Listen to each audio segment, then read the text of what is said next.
Assalamualaikum warahmatullahi wabarakatuh.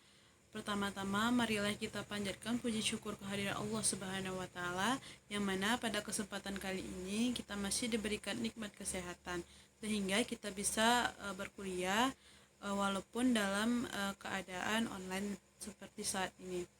Salawat berta salam tak lupa pula kita hadiahkan kepada Nabi besar Muhammad Sallallahu Alaihi Wasallam dengan mengucapkan Allahumma sholli ala Sayyidina Muhammad wa ala ali Sayyidina Muhammad.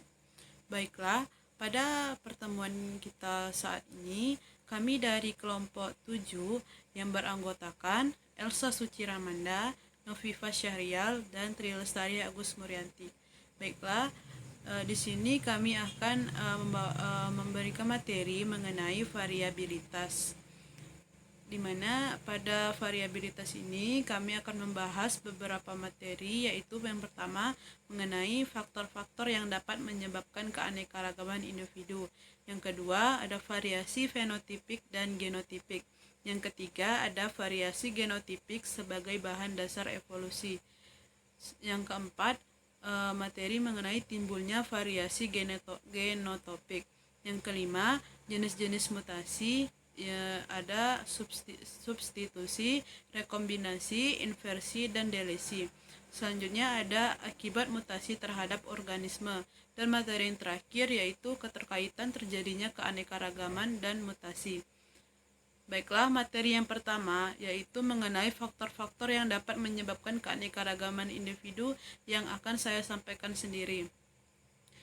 Faktor-faktor penyebab keanekaragaman makhluk hidup yang pertama yaitu perkawinan atau persilangan, peristiwa yang bisa menghasilkan keanekaragaman berupa individu baru yang biasanya berbeda sifat dengan induknya. Yang kedua ada mutasi, peristiwa yang bisa menghasilkan keanekaragaman. Hal ini disebabkan faktor dari dalam individu atau faktor dari luar individu seperti lingkungan dan lain-lain. Yang ketiga ada rekombinasi, peristiwa yang berakibat terbentuknya kombinasi generasi baru pada kromosom. Materi selanjutnya yaitu variasi fenotipik dan genotipik. Yang pertama ada variasi fenotipik. Suatu tanaman merupakan hasil interaksi antara faktor genetik dan lingkungan.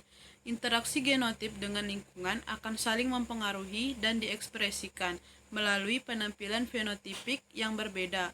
Variasi penampilan merupakan salah satu penentuan keefektifan proses seleksi dalam program pemuliaan tanaman.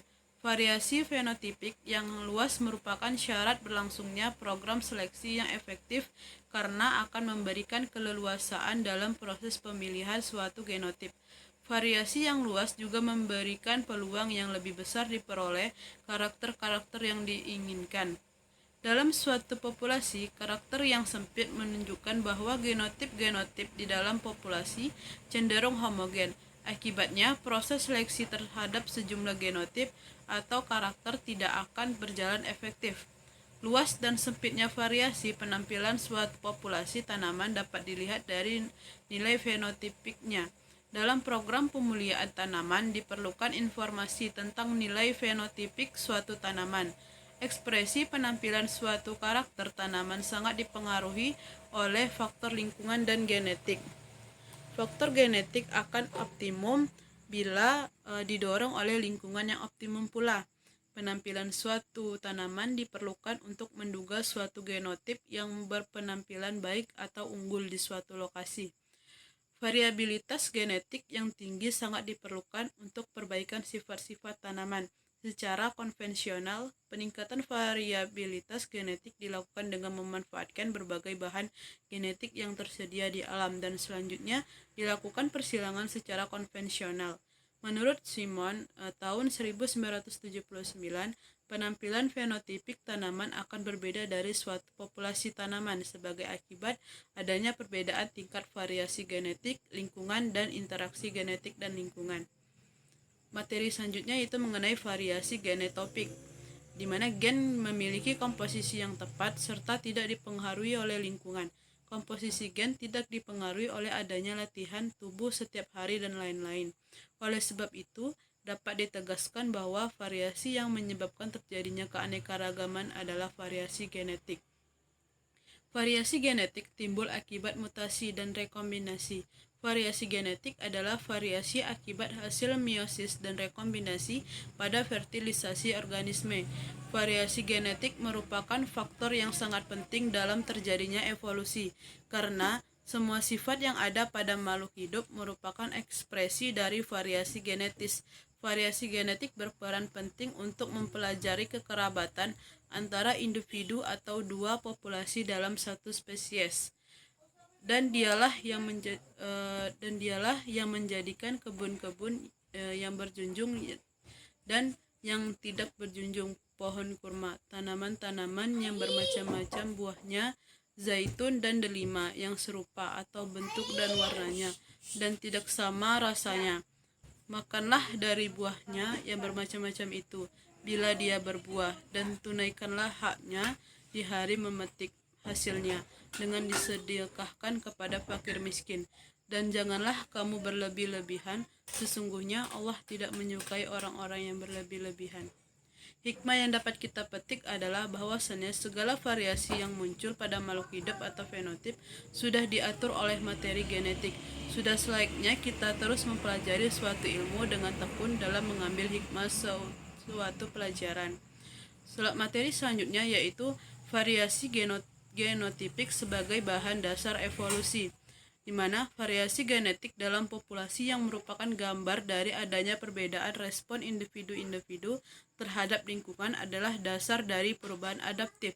Suatu populasi terdiri dari sejumlah individu dengan suatu kekecualian, maka tidak ada dua individu yang serupa. Pada populasi manusia, dapat kita lihat dengan mudah adanya perbedaan-perbedaan individu. Misalnya, dia mempunyai ciri-ciri anatomi, fisiologi, dan kelakuan yang khusus. Baiklah, materi selanjutnya mengenai timbulnya variasi genotipik yang akan disampaikan oleh Noviva Syariel. Kepada Noviva dipersilahkan. Selanjutnya yaitu materi tentang timbulnya variasi genotipik. Variasi genotipik timbul akibat mutasi dan rekombinasi. Variasi genetik adalah variasi akibat hasil meiosis dan rekombinasi pada fertilisasi organisme.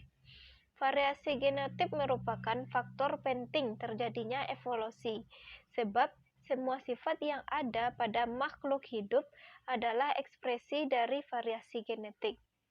Dan variasi genetik berperan penting untuk mempelajari kekerabatan antar individu atau dua populasi dalam satu spesies. Yang pertama yaitu mengenai mutasi. Mutasi adalah peristiwa perubahan susunan atau jumlah materi genetik pada kromosom atau DNA yang bersifat menurun. Perubahan materi genetik dapat menyebabkan perubahan sifat pada tingkatan sel atau individu. Tidak setiap perubahan DNA adalah mutasi. Dikatakan mutasi apabila memenuhi kriteria sebagai berikut.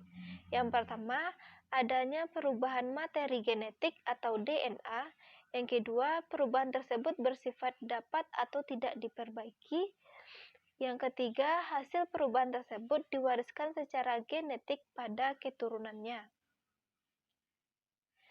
Kecepatan mutasi dari berbagai gen bervariasi. Alel yang lebih stabil frekuensinya akan cenderung bertambah banyak, sedangkan alel yang mudah bermutasi akan cenderung berkurang frekuensinya. Selain mutasi, mekanisme yang dapat menyebabkan terjadinya variasi genetik adalah rekombinasi. Jasad yang hidup diturunkan dari suatu induk tidak selalu mempunyai sifat-sifat genetik yang sama dengan induknya, karena umumnya jasad turunan atau progeni telah mengalami komposisi genetik yang berbeda. Rekombinasi genetik adalah proses pertukaran elemen genetik yang dapat terjadi antara untayan DNA yang berlainan atau interstan atau antara bagian-bagian gen yang terletak dalam satu untayan DNA yang disebut dengan intrastan. Peristiwa pembentukan asosiasi baru dari molekul DNA dan kromosom juga disebut dengan rekombinasi.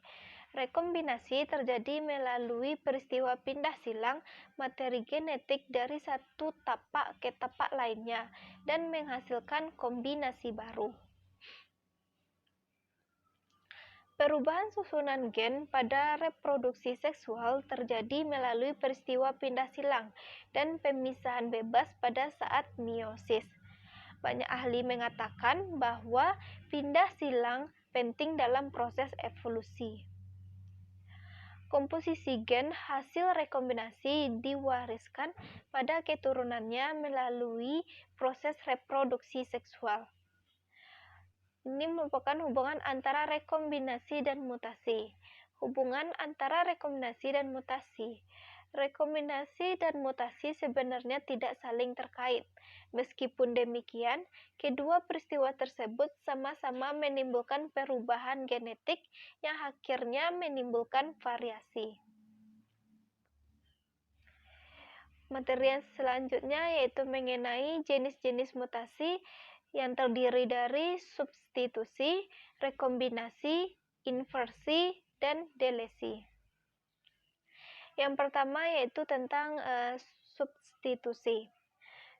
Substitusi merupakan salah satu jenis mutasi yang disebabkan oleh pergantian satu nukleotida dengan nukleotida yang lain. Menurut Fred, pada tahun 2005, substitusi merupakan sejenis mutasi yang lebih kecil kemungkinannya dalam mengganggu sintesis protein. Pada substitusi, satu basa digantikan oleh basa lainnya. Akibat adanya perubahan kodon semacam itu adalah satu asam amino digantikan oleh asam amino lainnya. Jika asam amino yang baru mirip sifatnya dengan asam amino yang asli, tidak akan terjadi kerusakan. Substitusi dibedakan menjadi dua. Yang pertama yaitu transisi dan yang kedua disebut dengan transversi.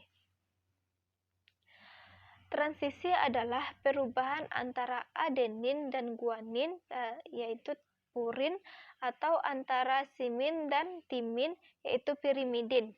Dengan kata lain, transisi merupakan mutasi yang terjadi karena adanya pergantian basa purin lain atau antara basa pirimidin dengan basa pirimidin lain. Yaitu terlihat pada gambar, yaitu gambar transisi, terjadinya transisi pada nukleotida K2 atau K4, di mana yang di atas yang awalnya guanin digantikan oleh adenin dan simin digantikan oleh timin. Begitu juga dengan A digantikan oleh G dan T digantikan oleh C. Yaitu yang kedua tentang transversi. Transversi merupakan perubahan antara suatu purin dengan suatu pirimidin. Yaitu terlihat pada gambar pada nukleotida K3 dan K6. T digantikan dengan G, A digantikan dengan C, G digantikan dengan T, dan C digantikan dengan A. Selanjutnya yaitu mengenai rekombinasi. Rekombinasi genetik didefinisikan menjadi penggabungan gen dari satu atau lebih sel ke sel target. Sel yang disisipi atau dimasuki gen dari luar atau dari sel lain disebut biakan rekombinan. Fungsi dari rekombinasi genetik bervariasi tergantung mekanismenya. Beberapa fungsi rekombinasi genetik adalah memelihara perbedaan genetik, sistem perbaikan DNA khusus, regulasi ekspresi gen tertentu, dan penyusupan kembali genetik yang diprogram selama perkembangan. Secara garis besar ada 3 tipe rekombinasi genetik. Yang pertama, rekombinasi homolog atau umum. Yang kedua, rekombinasi khusus. Yang ketiga yaitu rekombinasi transposisi atau replikatif. Dan ada dua jenis rekombinasi. Yang pertama homolog pindah silang, yang kedua yaitu tentang konversi gen. Reciprocal recombination melibatkan pertukaran sekuen homolog antara kromosom homolog yang menghasilkan kombinasi baru dari sekuen bersebelahan, dan pada waktu yang sama kedua variasi terlibat peristiwa rekombinasi. Sedangkan non-reciprocal recombination melibatkan pergantian yang tidak seimbang satu sekuen oleh yang lain. Hal ini merupakan suatu proses yang menghasilkan hilangnya salah satu dari sekuen variasi yang terlibat dari peristiwa ini. Kedua jenis rekombinasi homolog ini diperkirakan melibatkan suatu molekul intermediate yang disebut dengan holiday structure atau junction. Struktur ini mempengaruhi pembentukan kesalahan berpasangan pada rantai DNA yang biasa disebut dengan heteroduplex. Kesalahan berpasangan dalam heteroduplex dikenali oleh enzim seluler. Kemudian menggunakan rantai komplementer sebagai template, DNA polimerase mengisi daerah gap. Untuk peluang hasil resolusi suatu holiday junction dan perbaikan serta penghilangan yang tidak sepadan pada heteroduplex. Dan ini merupakan gambar heteroduplex DNA tersusun atas rantai kromatid yang salah berpasangan. Pindah silang dan konversi gen melibatkan rekombinasi dari sekuen homolog. Namun, rekombinasi sisi khusus melibatkan pertukaran suatu sekuen yang pada umumnya sangat pendek atau tersusun tidak lebih daripada beberapa nukleotida. Dengan yang lain, pada umumnya tidak ada persamaan urutan dengan yang asli. Site-specific recombination bertanggung jawab untuk mengintegrasikan genom efek ke dalam kromosom bakteri. Dari sudut pandang mutasi, site-specific recombination merupakan tipe insersi. Yang selanjutnya yaitu mengenai inversi. Inversi adalah mutasi yang terjadi karena selama meiosis kromosom terpilin dan terjadinya kiasma, sehingga terjadi perubahan letak atau kedudukan gen, atau dengan kata lain, inversi ialah mutasi yang mengalami perubahan letak gen-gen karena selama meiosis kromosom terpilin. Inversi terjadi karena kromosom patah dua kali secara simultan setelah terkena energi radiasi dan segmen yang patah tersebut berorientasi 180 derajat dan menyatu kembali. Kejadian bila sentromer berada pada bagian kromosom yang terinversi disebut perisimetrik. Sedangkan inversi perisimetri berhubungan dengan duplikasi atau penghapusan kromatid yang dapat menyebabkan absorpsi gamet atau pengurangan frekuensi rekombinasi gamet. Perubahan ini akan ditandai dengan adanya absorpsi tepung sari atau biji tanaman, seperti dilaporkan terjadi pada tanaman jagung dan barley. Inversi dapat terjadi secara spontan atau diinduksi dengan bahan mutagen, dan dilaporkan bahwa sterilitas biji tanaman heterogen dijumpai lebih rendah pada kejadian inversi pada translokasi, di mana inversi yang telah dijelaskan tadi terbagi menjadi dua, yaitu inversi parasimetrik terjadi pada kromosom yang tidak bersentromer, dan yang kedua yaitu inversi perisentrik terjadi pada kromosom yang bersentromer. Dan yang merupakan titik hitam itu adalah sentromernya. Pada parasimetrik ini terjadinya tidak terletak pada sentromer, sedangkan di perisentrik itu terletak di antara sentromer, dan terjadi perpindahan tempat yang awalnya B, C, D, BCD digantikan dengan DCB. Dan yang pada perisentrik ini yang awalnya BCDE berubah menjadi EDCB dan FG berubah menjadi GF.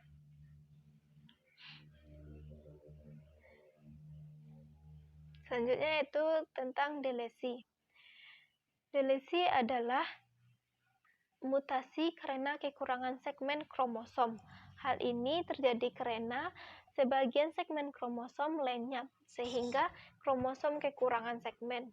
Delesi terjadi ketika sebuah fragmen kromosom patah dan hilang pada saat pembelahan. Kromosom tempat fragmen tersebut berasal, kemudian akan hilang gen-gen tertentu. Namun, dalam beberapa kasus, fragmen patahan tersebut dapat berikatan dengan kromosom homolog menghasilkan duplikasi. Fragmen tersebut juga dapat melekat kembali pada kromosom-kromosom asalnya dengan arah terbalik dan menghasilkan inversi. Delesi dapat menyebabkan kematian, separuh kematian atau menurunkan viabilitas pada tanaman. Delesi yang ditimbulkan oleh perlakuan bahan mutagen atau radiasi sering ditunjukkan dengan munculnya mutasi klorofil. Kejadian mutasi klorofil biasanya dapat diamati pada stadium muda, yaitu dengan adanya perubahan warna pada daun tanaman. Selanjutnya itu macam-macam delesi. Yang pertama, delesi terminal. Delesi terminal ialah delesi yang kehilangan ujung segmen kromosomnya. Nah, yang pada awalnya terlihat pada gambar ada huruf A, B, C, D, E, F, G, H. Kemudian setelah mengalami delesi terjadi penghilangan pada GH, sehingga hanya tinggal A, B, C, D, F. Yang selanjutnya itu delesi interstitial, ialah delesi yang kehilangan bagian tengah kromosom. Nah, yang tengah itu merupakan D, E, F. Selanjutnya itu delesi cincin, ialah delesi yang kehilangan segmen kromosom sehingga terbentuk lingkaran seperti cincin. Dan yang JIHGF ini terlihat seperti cincin. Dan yang terakhir yaitu delesi loop, ialah delesi cincin yang membentuk lengkungan pada kromosom lainnya. Yang bagian di bawah ini yang ditunjukkan oleh gambar itu merupakan delesi loop. Baiklah, sekian penyampaian materi dari saya kembali dilanjutkan oleh teman saya. Baiklah, terima kasih kepada Noviva Syarial yang telah menyampaikan materinya. Materi selanjutnya atau materi terakhir yang akan disampaikan oleh Elsa Suciramanda. Kepada Elsa, dipersilahkan. Baiklah, saya Elsa Suciramanda akan menjelaskan mengenai akibat mutasi terhadap organisme. Sebelumnya, kita harus mengetahui apa itu mutasi. Mutasi merupakan sumber hal baru dan sumber variasi dalam evolusi. Variasi terjadi dengan adanya perubahan pada materi genetik, baik DNA maupun RNA. Perubahan materi genetik dapat berupa perubahan unit penyusun, susunan, jumlah, dan sebagainya.